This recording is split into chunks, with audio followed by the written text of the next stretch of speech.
I move to authorize settlement agreement for the tax appeal by Fairways in Greens LLC versus the Town of Watertown. Is there a second? Second. All those in favor, please say aye. Aye. Motion passes unanimously. It's now time for public participation.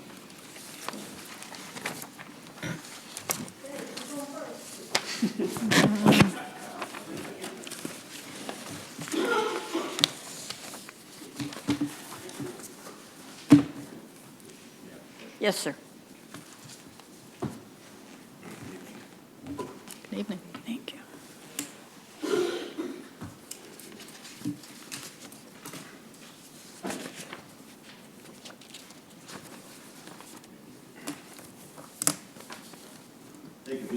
Doesn't look like there's enough here.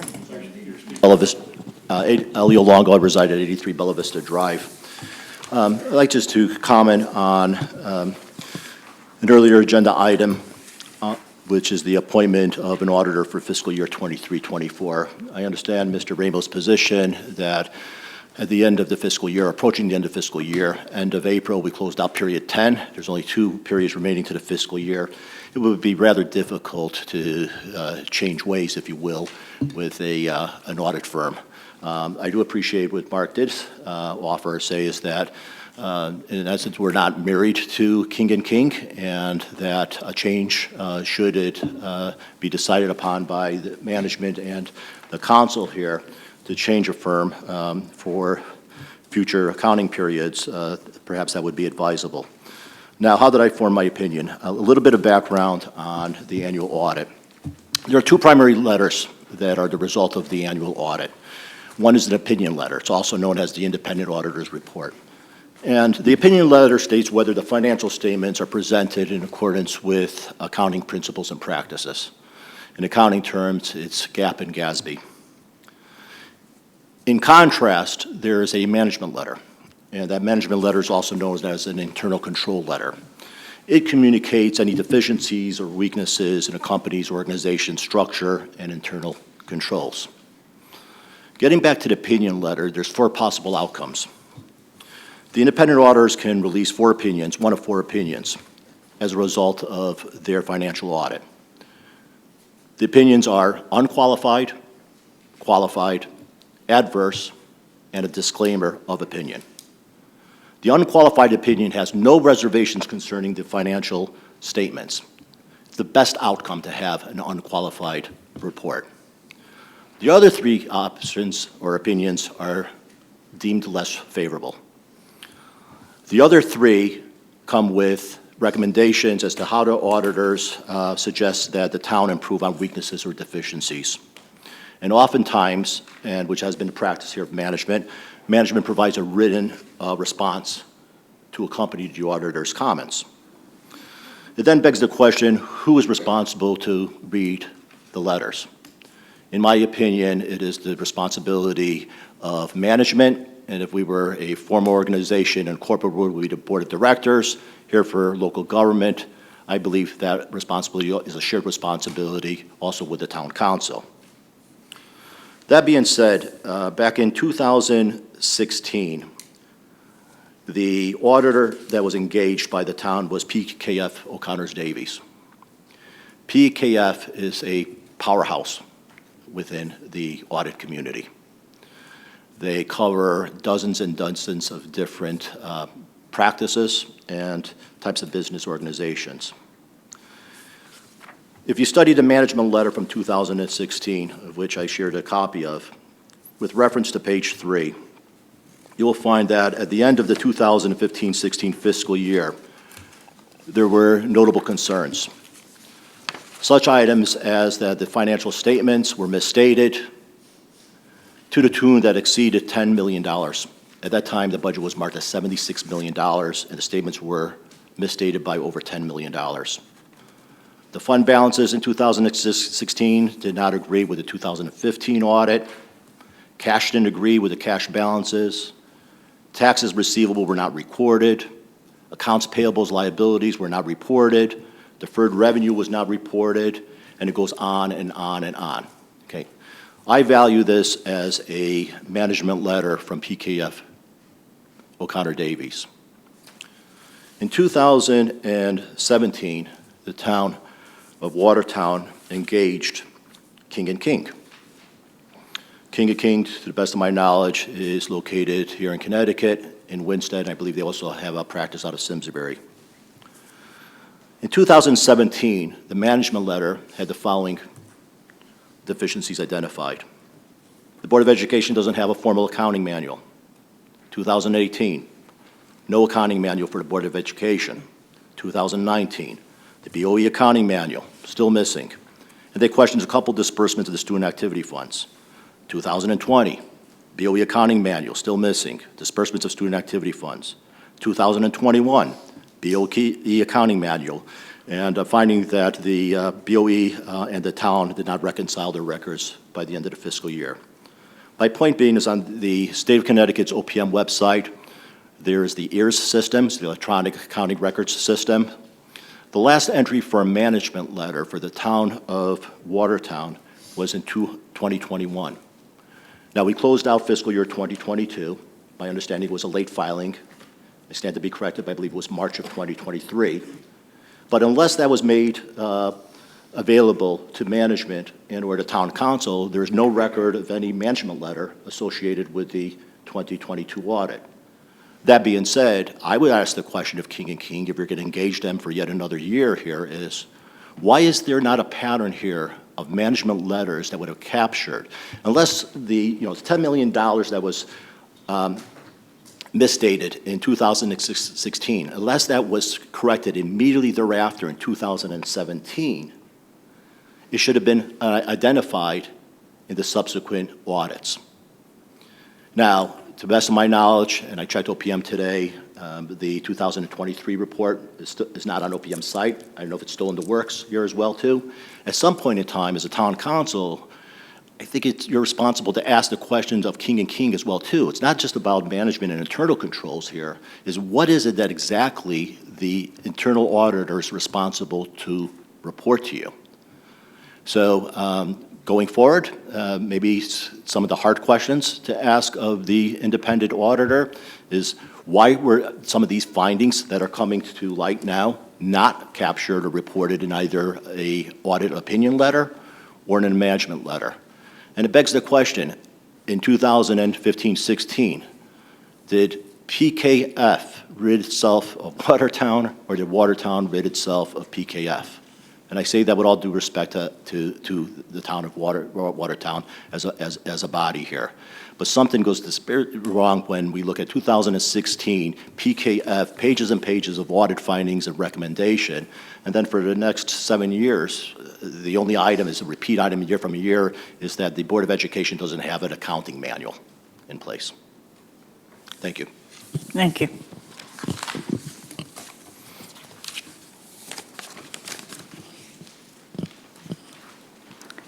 Does anyone else wish to speak to us?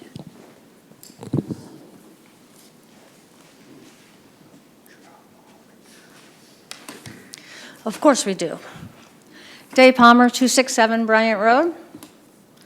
I've asked before, and now I wasn't going to ask tonight, but in following what Mr. Elio Longo said, I really do think we need a finance board. I know it takes to open the charter. I know there's problems getting a finance board, but every town around us has one, and we have the highest budget increase around, even after you took the money out. So I really do think it's something that the town council needs to consider. Now, why I really came tonight was in front of wetlands, which I believe is meeting Thursday night, although there's no agenda on the town website yet. They have somebody wanting to put in a boat dock, a covered boat dock on Lake Winnemog. So I'm requesting that we open up the ordinance committee, write some ordinances and what we want to see happen with the Lake Winnemog. Because if one boat dock goes in, it's going to be, he's got 60 names of people who own property on there who all want to do the same thing. We're going to have a recreational lake, and we have no rules whatsoever. I've talked to the town of Morris. I've talked to the town of Litchfield. They say there's I've read what little bit we have in there about a 14-foot electric fishing boat. That's all we have. So for once, I'd like for us to be ahead of the game before we're behind the 8 ball again. Unless, of course, everyone's in favor of, I don't live there, so I'm okay, but unless you're in favor of having a full recreational lake there, then maybe we should put in some docks and rent out some boat slips to get some income for the town of Watertown. But either way, we need to have ordinances to decide what will happen there before it gets out of hand. And then the last thing I wanted to bring up tonight, the other night in planning and zoning, it came out at the 10th hour that there was a letter from the fire chief, which I have not seen, stating that the road will have to be widened. And so Paul, the town engineer, said that the town will have to incur that cost. Now, I went originally to the first P&Z meetings and asked them to not let it happen, not let the town have to pay for anything. We can't afford it. Now, right behind this, we have Munson Road coming up. I'll be at that one too, asking the exact same things. But it didn't do any good in the Burr Hall Farm. What road are you talking about? It's our Olive Road. It's a non-maintained town road, and that is going to be the main thoroughfare to get to this farm, which is going to be a lavender and bee farm. Great venue. I'm all for it. I farm myself, but I would have rather have seen them come in from Middlebury rather than use our dirt road. The culvert there is not rated for large trucks, so that's going to have to be addressed because fire trucks shouldn't be going over it because it's not going to hold an 80,000-pound fire truck. So now the letters come out that the road does have to be widened, and it's going to be up to the town to do it. Costs we can't afford. So again, I'd like to see us be ahead of the game for once, please. You all do a great job. You put in a lot of time, and you all have the ability. So that's why I come ahead of time to ask. Thank you. Madam Chairwoman, can I ask a clarifying question? Sure. Ms. Palmer, who identified that the town will be picking up the cost? The town engineer, Paul Bonovich, he's the one who stated it. I was a little surprised it came from him and not from Mark. But then P&Z did question him. And I will, in the defense of P&Z, they were extremely upset, and the attorney involved went wild. He was very upset. Because now he's already been to like 7 or 8 meetings, and all of a sudden, they're bringing up the road. And right away, he thought they were going to ask him to pay for it, and it wasn't pleasant. You should watch the P&Z video. Thank you.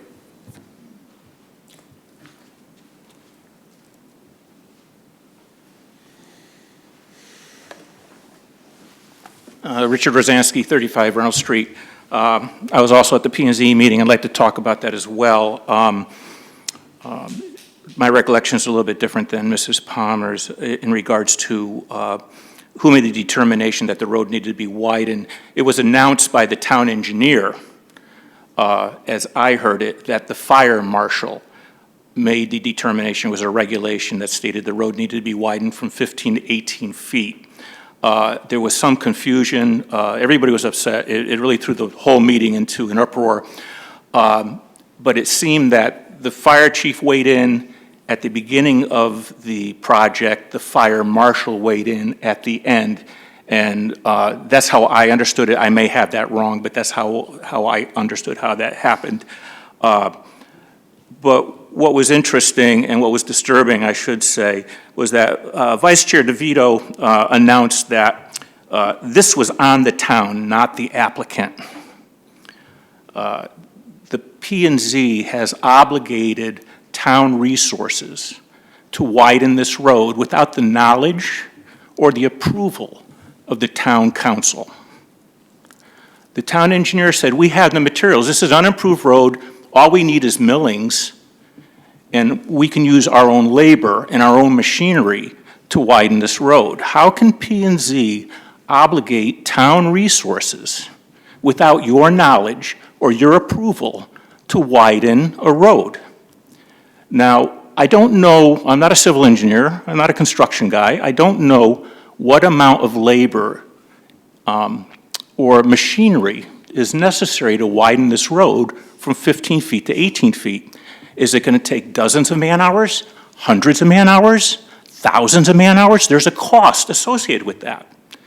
There's an opportunity cost that because we are now going to widen Olive Road, other people's roads are not being repaired. Potholes are not going to be fixed because we are widening a road that the developer should be paying for, because I believe in impact fees, but yet the town is going to foot this bill. Yes, they're not going to come to you for an appropriation unless Eversource says, oh, by the way, we got to move a bunch of telephone poles and you're going to have to pay for it. We don't know that. Nobody talked to Public Works to say, what is the scope of widening this road from 15 to 18 feet? How big of a job is this? How many people, how much machinery is this going to take? What's the length of time to do this?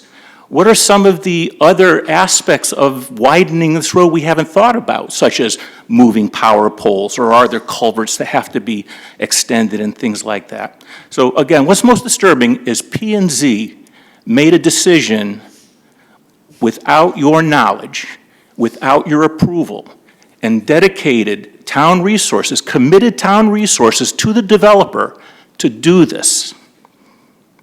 Thank you. Anyone else?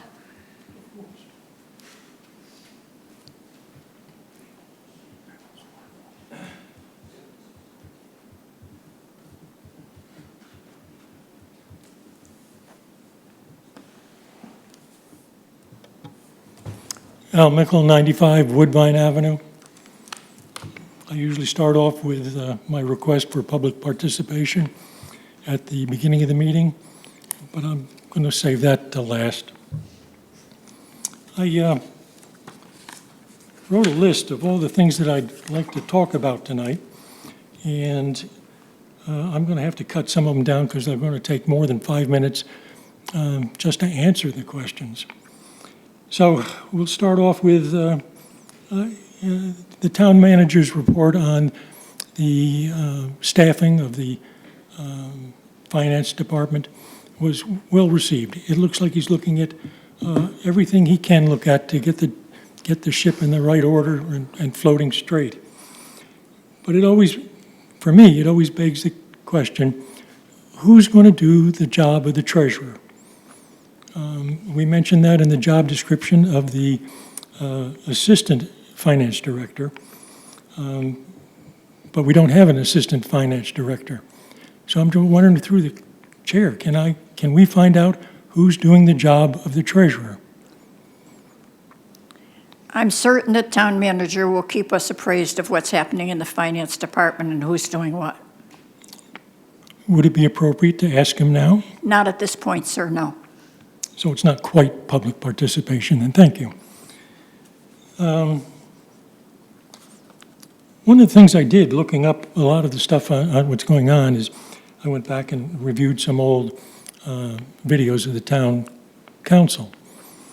And the video of last year's budget hearing on May 1st was a remarkably good job done by the council. And you all should look at it to review it. It was outstanding. It's a shame that this year wasn't as good. A quick question, maybe I can get an answer tonight or not. The town manager talked about Infinite Vision as our software. I thought our software was given to us by Taylor Corporation, and it was Munisys. Is that one and the same system or not? Can you answer that question? It's the same company, different systems. Same company, different system. So we've changed systems since we first got Munisystem in.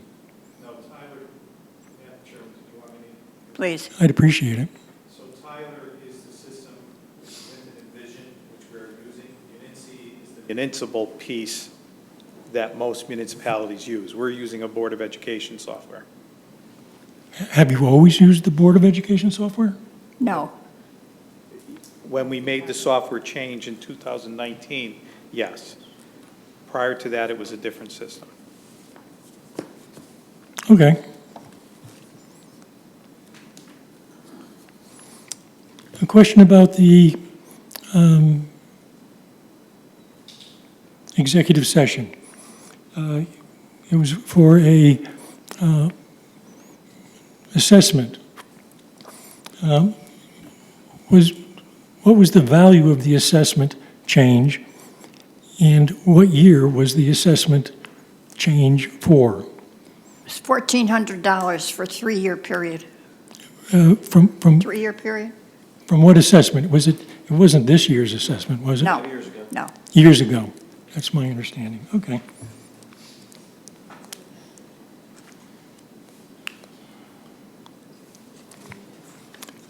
I was going to give some really snarky remarks about public participation and the council listening to the people, but I think the budget will tell. Thank you.